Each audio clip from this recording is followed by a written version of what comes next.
Okie dokie, this is an updated video and a replacement video and a correction of a video I posted about NBN fibre to the premise versus Starlink.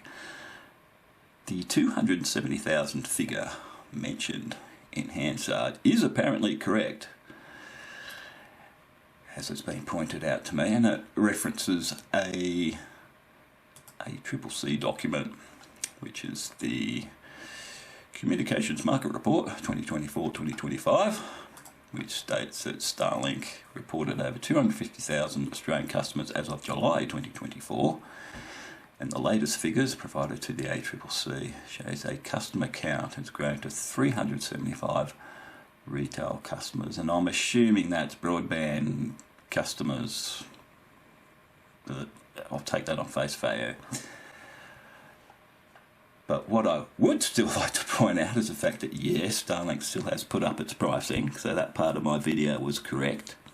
And the other thing that's interesting too, which is again alluding back to my original video, so I guess what I'm trying to say is the NBN's not necessarily putting a handbrake on Starlink's growth, but since the accelerate rate, and I have done this subsequently, this chart has shown a pretty good improvement in the take-up of total AVCs. So basically in the 12 months prior to accelerate rate, the average monthly increase in total AVCs was around 1,350, whereas now it's somewhere between about 4.5 and 5,000. I've used two different calculations here because the accelerate rate didn't actually start until the middle of September. So if I use the September figure as a start, it's 4,573,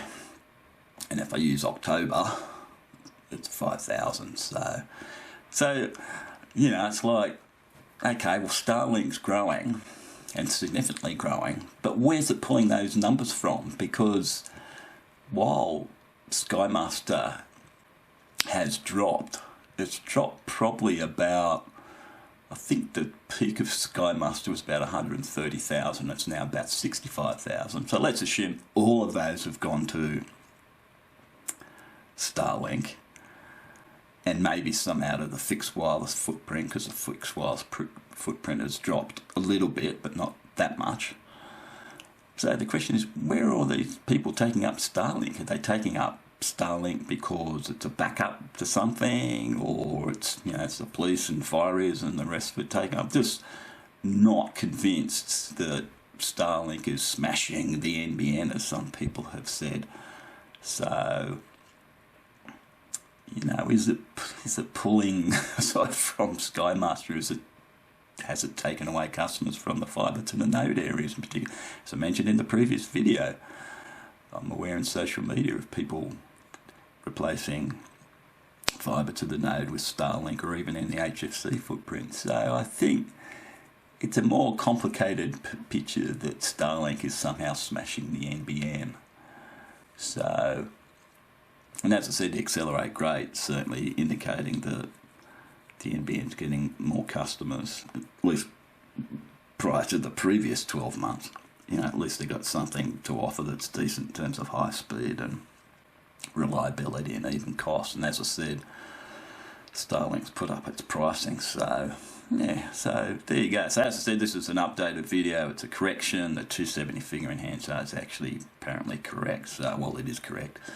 I won't say apparently correct. So yeah, so that's quite interesting, the dynamics of how this is all playing out. So there you go. Anyway, as I said, it's an update, it's a correction, and thanks for watching.